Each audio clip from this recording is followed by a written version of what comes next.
Coming up, we have Imtiaz Popat interviewing Zul Solomon. He's a lawyer representing the rights of temporary workers. I'm talking to Zul Solomon, who's the immigration lawyer who's representing some of the people who were arrested in the force for production called border security. Zul, thank you for talking to us. Well, thank you for having me here today. Now, I understand that the Canadian Border Service Agency has a contract with Force 4 for this show called Border Security.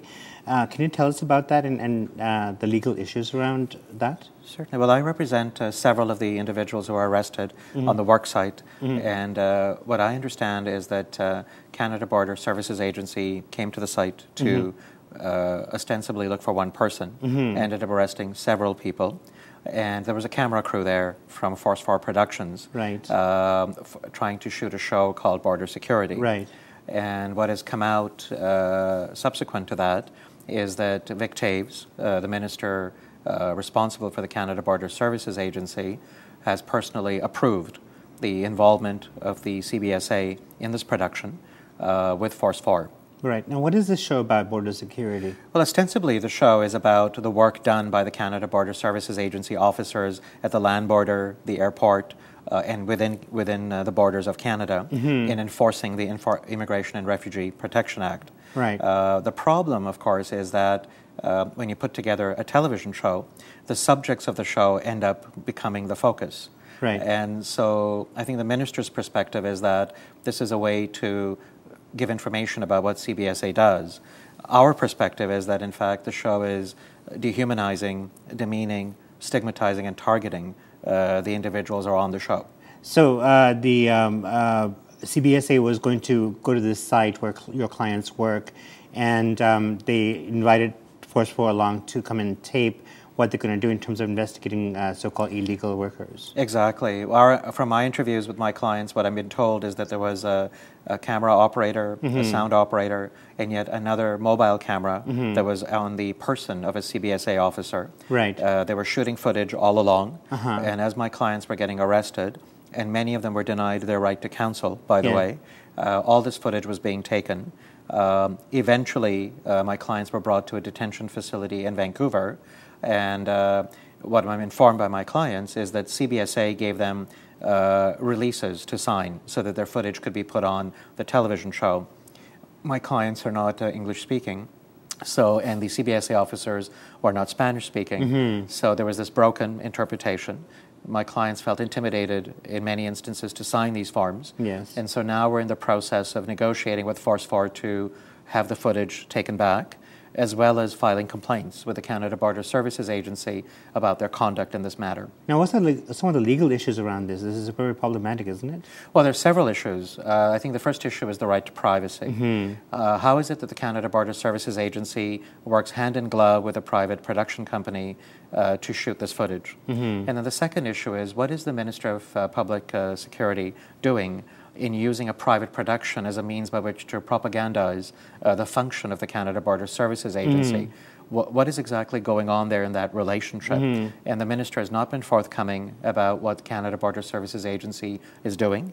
He's been very, very reluctant to speak about that relationship, and only time will tell what the nature of that relationship is between a public body and a private production company.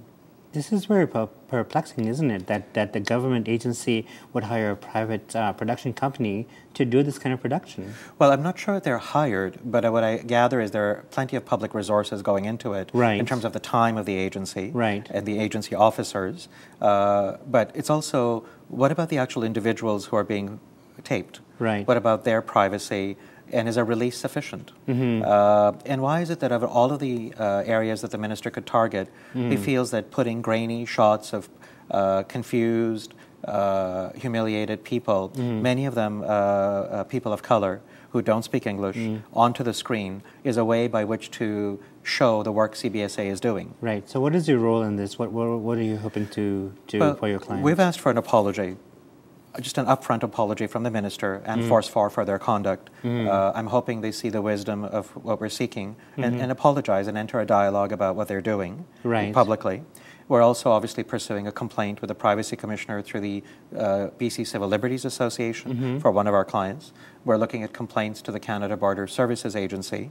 So this is a story that's going to play out over the next few months, and we're hoping that the CBSA as a public agency is open to explaining its role and explaining why it's doing this, and also trying to do right by our clients and saying that their conduct is not acceptable. Right.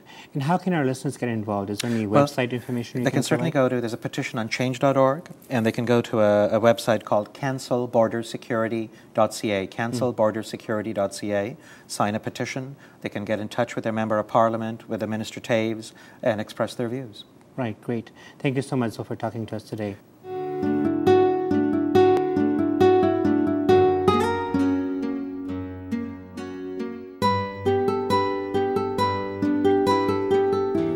The next interview is more of a chat between two of our friends from one of our favorite communities, the Lo Wah Q. Pioneer Chinese families, Sid Tan and Victor Wong, are coming up.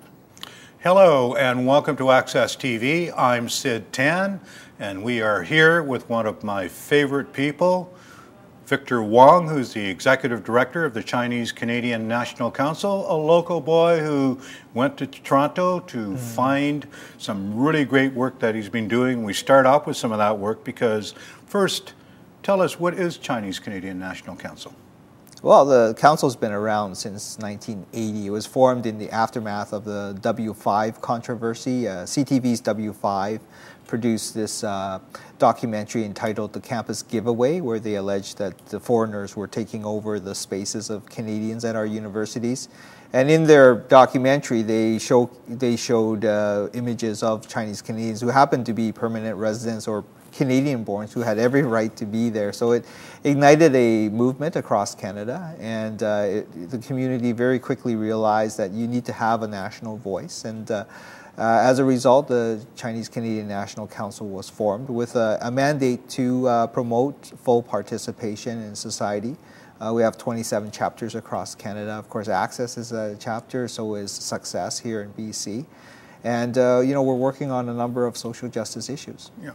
Well, essentially, and this should be full disclosure, folks, I am currently the national chairman of the Chinese Canadian National Council, and we see this as a chat, as a update on what I would call, to a certain extent, Lo Wah Q issues, that is, early pioneer Chinese families. Right. And on that note, I noticed that in the earlier interview with Imtiaz Popat and Zul Zuliman, they were talking about workers and how Canadian laws and things like that penalize foreign workers. And I'm just wondering, how do you feel that? Because I know that CCNC has worked on these issues for a lot.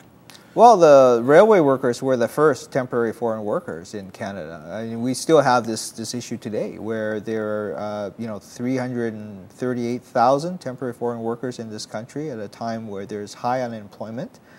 It's causing some resentment, and it also racializes the issue. Now, CCNC is in favor of a better run temporary foreign worker program, as are many of the labor unions. And it's interesting that labor unions, 150 years ago, 125 years ago, were not in favor of Chinese labor coming in. So the unions have actually, progressed to be a partner with us. And we have also recognized, CCNC recognizes that this is it's the wrong time in this economic cycle to be bringing in so many temporary foreign workers. Actually, we've asked for a moratorium on any new applications until the economy recovers, we can get more Canadians back to work, and employers can stop using this program as a business subsidy, which is what it is.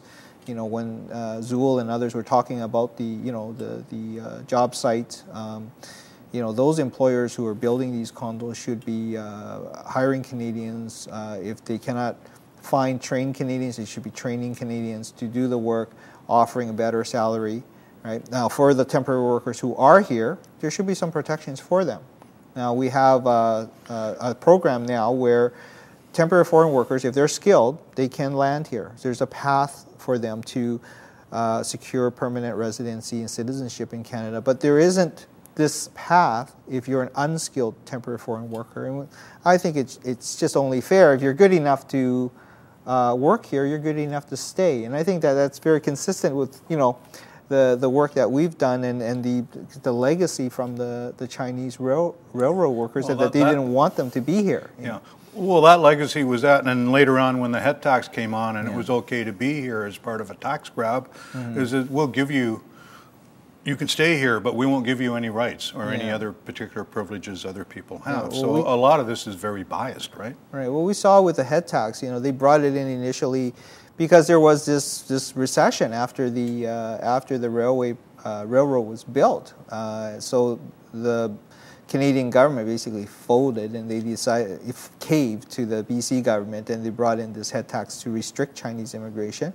But you know, people still came because you know you follow the money, and it's something that Seth Klein from CCPA, you know, said more than a decade ago. You know, he threw out that line, and you know, it has been very instructive to me as we look at, you know, migrant labor and the story of migrant labor over the last 150 years. You know, I contrast that with, you know, European immigration, which was just unrestricted during that time. They restricted the Chinese immigration for racial reasons, and they didn't want Chinese workers here. So Gave 200 acres of free land Right. to Europeans at that time. We have to move on from this Sure. one, and probably maybe we should talk about the book that we have in front of us, Victor. okay, well, the book is well, it's a record of the Chinese Canadian head tax redress campaign, which started in 1983. Of course, here in Vancouver, when two head taxpayers went to see their then member of Parliament, Margaret Mitchell, and she wrote to Pierre Trudeau, I believe in September 2013, which is so we're coming up on 30 years of the redress campaign. And you said you know, you're a leader in this campaign. You know, I see the campaign as you know, about 70% done. We do have an apology, been able to achieve an apology back in 2006, and direct redress for the living head taxpayers and surviving spouses, and then there was a community fund, but there's still an incomplete redress in that some 3,000 head tax families were excluded from that announcement in 2006. And so we've been trying to get justice for this last group, to try to get this last piece done so that we can, you know, all go home and enjoy the good weather. I noticed that this is sort of our history, and in terms of the history, there was another project that went on, and I'm just wondering if you could tell us a little bit about the online piece that we did. Yeah, like this book was compiled by my colleagues in Ontario. I mean, it does have some pieces by some of the local writers here. There's a piece by myself and you, Sid, and Elwins, he submitted a piece. So there were some contributions from local writers. But on the website at ccncrstories.wordpress.com, we are, you know, compiling and pulling together stories of many stories by our young people. There's a feature on Yip Sang, for example, on the website. There are a whole host of resources, and you know, I have to credit UBC for pulling together a lot of those resources. It's up on our website as well. We also have a Facebook site. If you go to CCNCR Stories, look for that on Facebook. You basically have a curriculum for like a first or second year Asian Studies course. That website where the stories are that people can go to, that is ccncrstories.wordpress.com. Thanks. We encourage people to go take a look at them. And finally, we're getting down to it all. Tell me how you feel of the progress of the redress movement. I noticed that you were the keynote speaker at the annual general meeting for Head Tax Family Society of Canada yesterday. And how do you feel about how it's going? Well, it's due to the great work here on the West Coast, Sid. I mean, I have to congratulate you and the Head Tax Family Society of Canada, all of the leaders here, because you guys have kept the issue alive. The last piece is here. The final solution you know, it started here, it went right across the country, and it's going to end here. It's going to be a made in BC ending, okay? And the reason is this. BC collected $8.5 million of the $23 million in head tax levies because, you know, they were making such a big noise about so many Chinese coming into this province. The federal government agreed to repatriate, you know, half of the head tax levies back to the provinces. So BC, because they were the port of entry, they received the lion's share of these head tax levies, some $8.5 million, a sum worth almost $1 billion today. And you know, we've been working on an apology from the BC legislature. Okay. Victor. Yeah. I'm sorry, we're going on here. We're running out of time, and we we've are? got Okay. to go. Yes, Okay. and we didn't cover a number of things. But before we go, I'd like to thank you for being on the show, and also probably what some of our seniors are doing. And we're going to throw to a plaque. So thank you, thank you for being here, and we're going to throw to a short story on a redress plaque that's in Vancouver, Chinatown. Thank you, Sid.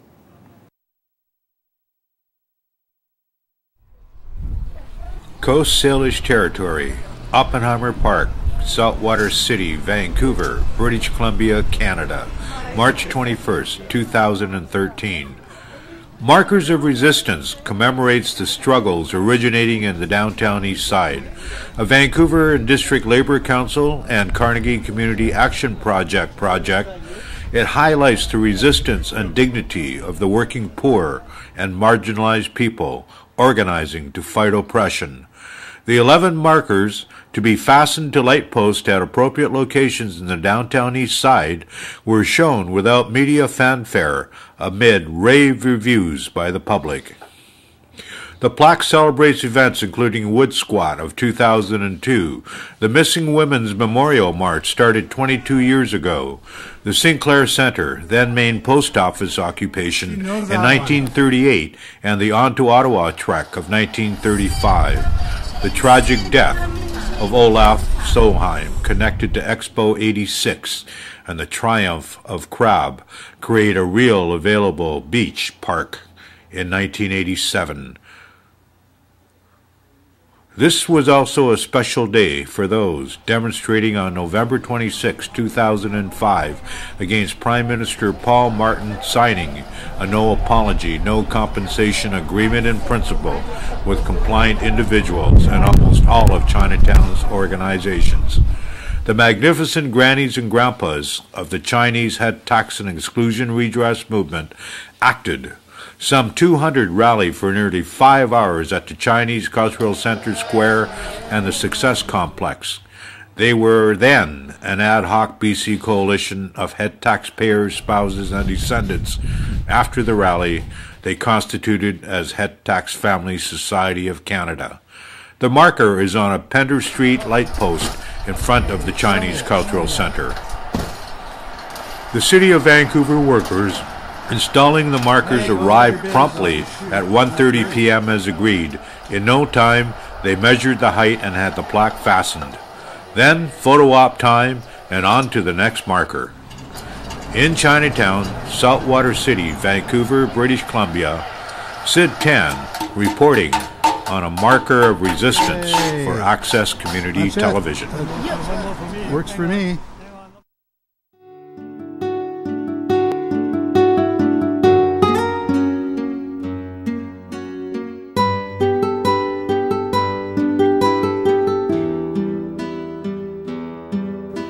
We've just had a look at the markers of downtown Eastside resistance. In the Advance Notice Department on July 1st, it will be the 8th, that's got to be pretty lucky, the annual Chinatown Canada Day redress rally at the Monument to Chinese Railway Workers at War Veterans at Kiefer and Columbia in Chinatown.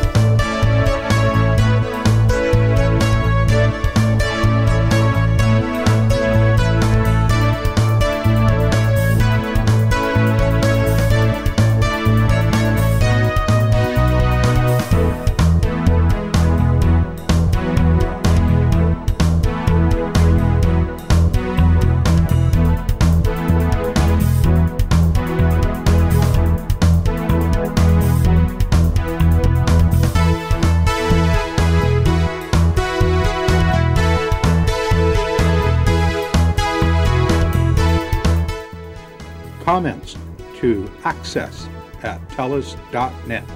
We are not Shaw.